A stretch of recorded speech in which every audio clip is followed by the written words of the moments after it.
Oktubre 19, 2025.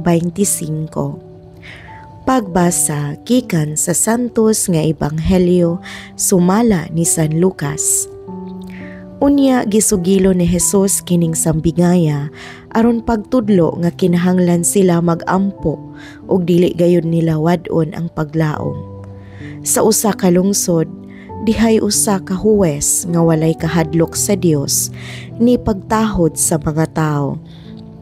Ug may usa ka biyuda ni adtong lungsora nga nagbalik-balik pag-adto kaniya aron paghangyo nga panalipdan ang iyang katungod.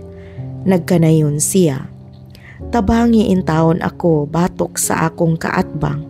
Sulod sa taas nga panahon, ang maghuhukom midumili pagtabang."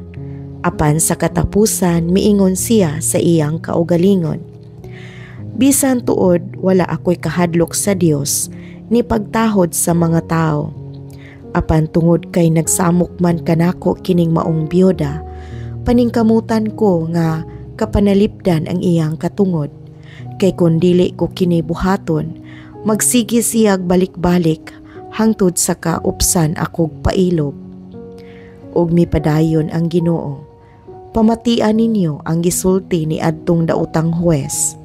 Karon, dili ba ang Dios maghukom dapig sa iyang kaugalingong katawhan nga nagpakitabang kaniya sa adlaw ug sa gabii?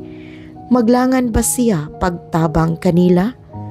Sultihan ko kamo nga maghukom siya dapig kanila ug dalion niya ang pagbuhat niini.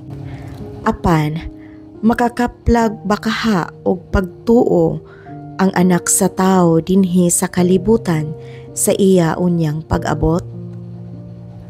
Ang Ebanghelyo sa Ginoo. Daygon ko ikaw, O Kristo.